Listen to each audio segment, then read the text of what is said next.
Kuna watu wanauliza kama kuna njia mbadala ya kutatua changamoto ya mawe ya nyongo bila kufanya upasuaji. Leo tutaenda kuangalia swala hili hapa, lakini kabla tujaanza, hakikisha kwamba una like, subscribe, lakini pia unaweza kuwashirikisha watu 2-3 video hii tuweze kujifunza kwa pamoja.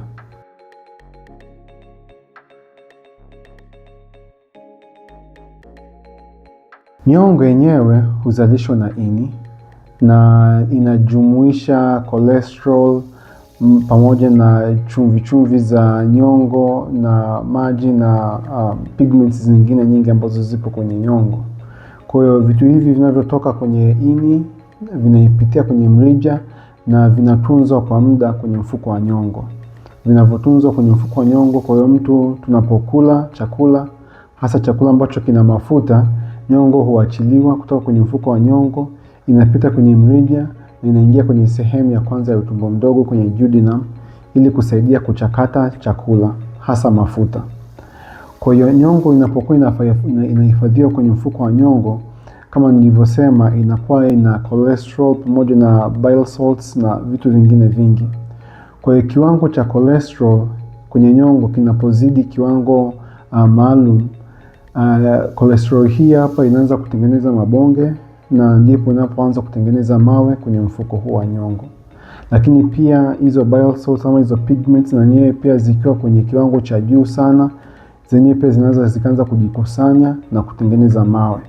Kwa hiyo kuna mawe ambayo yanakuwa yana cholesterol, kuna mawe mengine ambayo yanakuwa na hizi pigments, lakini kuna mawe mengine ambayo yanakuwa na mchanganyiko wa cholesterol pamoja na hizi pigments hizi hapa.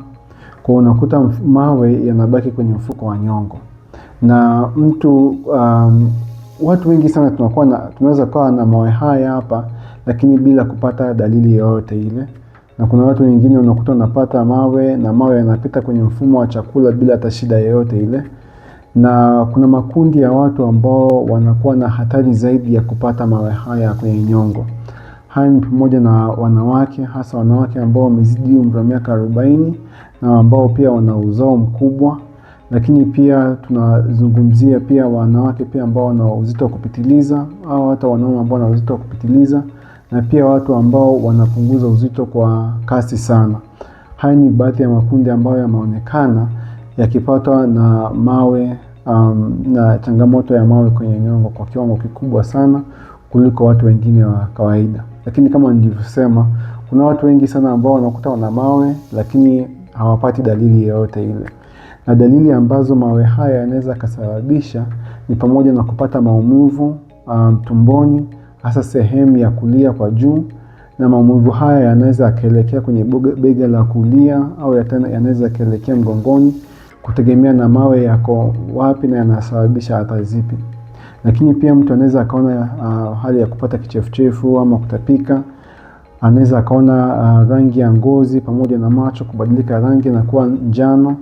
Lakini pia kuna baadhi ya watu ukikuta kama mawe yameziba kabisa huo mrija wa nyongo kupita, choo kinaweza kikabadilika na kuwa cheupe.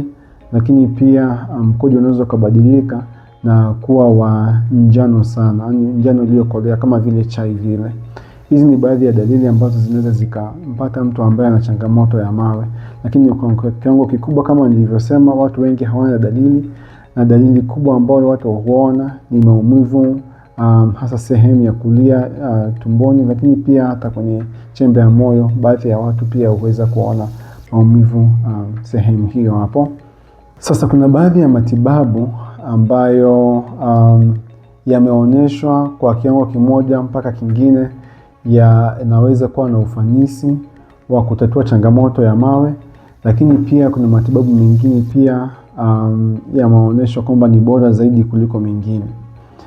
Kuna dawa aina ya ursodeoxycholic acid ama UDCA ambayo imeonyeshwa kuwa na uwezo wa kuyeyusha mawe, hasa mawe ambayo yametengenezwa na cholesterol na mawe hasa ambayo yako chini ya milimita 5 yameonyeshwa kuwa yanaweza kutatuliwa kwa kutumia dawa hii.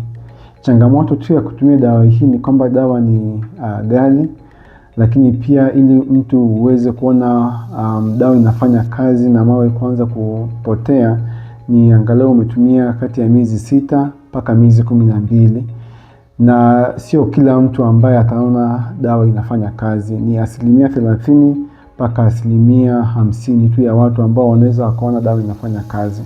Kwa hiyo sio watu wengi sana ambao wataona ufanisi wa dawa hii. Lakini pia watu ambao wanaona ufanisi wa dawa hii 50%, mawe yatarudi ndani ya miaka 5. Kwa ni dawa ambayo inaweza ikatumika, ingawaje ufanisi wake kama nilivyoelezea sio mkubwa sana. Kwa hiyo sio njia nzuri sana kama mtu unapata maumivu au unapata dalili za mawe haya, na kama unataka kupata ufumbuzi wa moja kwa moja wa tatizo hili hapa. Kwa hiyo dawa hizi hapa kama nilivyosema ni kama vile bahati nasibu tu ya kuangalia kama inaweza kaiwisha mawe yako au vipi. Lakini kumbuka pia ni mawe pekee ya cholesterol ambayo yanaweza yakatatuliwa na dawa hii hapa. Njia nyingine ya pili ni kitu ambacho tunaita lithotripsy. Lithotripsy yenyewe ni kifaa ambacho kinatumia miale au mionzi ya ultrasound ili kuweza kuvunja mawe.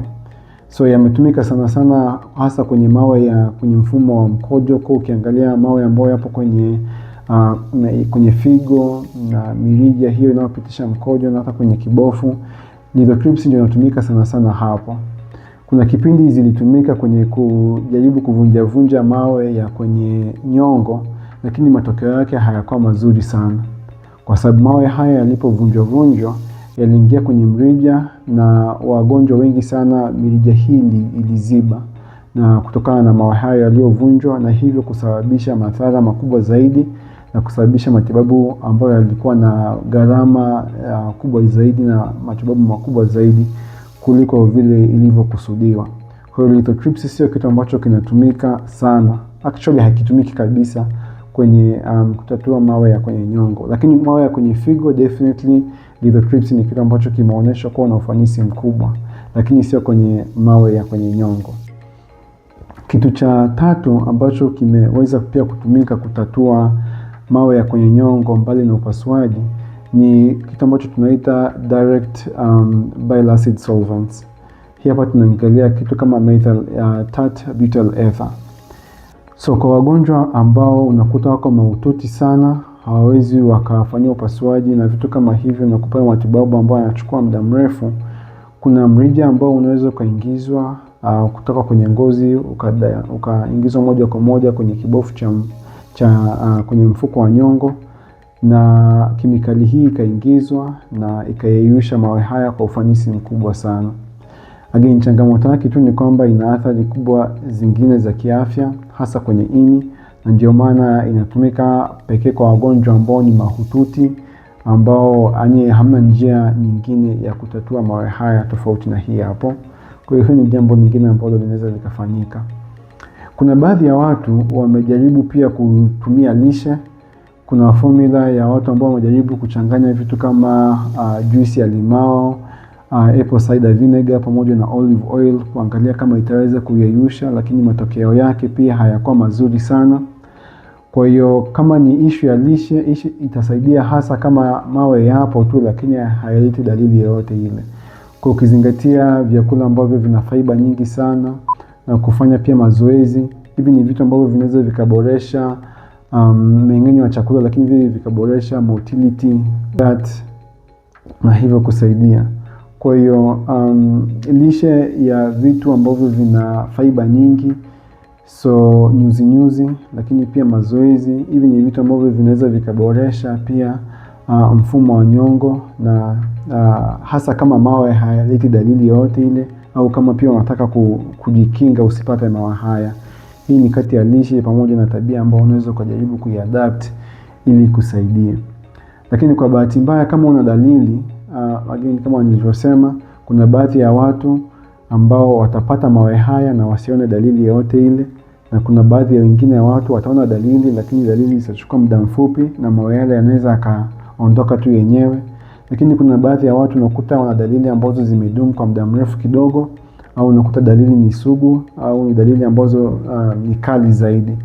Hawa ni baadhi ya watu ambao tunawashauri tu kufanya upasuaji, kwa sababu upasuaji ni kitu ambacho kitatatua changamoto ya mawe ya kwenye nyongo mara moja na tatizo likaisha kabisa. Kwa hiyo of course upasuaji sio kitu kidogo, ni kitu ambacho pia kina athari zake zenyewe, lakini ni suluhisho la kudumu kwa watu ambao wana changamoto ya mawe. Kuna watu ambao wana hofu kwamba wakitoa mfuko wa nyongo kwamba mmeng'enyo wa chakula hautakuwa vizuri. Hili sio jambo la kweli. Kwa hiyo mtu unapotoa mfuko wa nyongo, kama nilivyosema, nyongo yenyewe inazalishwa na ini. Kwa ini litaendelea na kazi yake ya kuzalisha nyongo, na nyongo itapita kwenye mirija hii na itaingia moja kwa moja kwenye sehemu ya kwanza ya utumbo mdogo. Ni mabadiliko tu kidogo ya chakula, ya mmeng'enyo wa chakula ambao utayaona. Kwa mfano kama nilivyosema, nyongo inasaidia mmeng'enyo wa vyakula, hasa vyakula ambavyo vina mafuta. Kwa hiyo nyongo inapoachiliwa kwenye mfuko wa nyongo huwa inaachiliwa kwa kiwango kikubwa sana, na ndio maana mmeng'enyo wa mafuta unakuwa vizuri. Kwa hiyo nyongo inapoachiliwa kwenye ini moja kwa moja, mfuko wa nyongo ukiwa umeshatolewa, mtu unaweza ukaona kwamba unajaa gesi haraka, au unaharisha, au unapata choo ambacho kina mafuta mengi zaidi kwa sababu ya mmeng'enyo wa mafuta sio mzuri. Lakini uzuri ni kwamba baadhi ya watu wengi, ndani ya wiki kadhaa, miezi kadhaa, unakuta mfumo wa chakula umeshajiadapt vizuri, na mtu hata vyakula vya mafuta anaweza akala bila kupata athari yoyote ile. Changamoto tutakuwa ni kwenye hizo siku za kwanza, hizo wiki za kwanza baada ya kufanyiwa upasuaji, ndio mtu anaweza kaona athari au kwenye mmeng'enyo wa chakula. Lakini kwa kiwango kikubwa, wagonjwa wengi hata baada ya kufanyiwa upasuaji wa kutoa mfuko wa nyongo, mmeng'enyo wa chakula ndani ya muda unarudi kwenye hali yake ya kawaida. Kwa hiyo kama umegundulika na mawe haya, kama hauna dalili, sio kitu cha kuhofu sana. Kama nilivyosema, mawe yanaweza kaisha yenyewe, yakapita tu yenyewe kwenye mfumo wa chakula bila shida. Lakini kama unaona dalili, hakikisha unaongea na mtaalamu wako wa afya, na daktari wako, ili akupe ushauri sahihi. Asanteni, na I hope umejifunza kitu.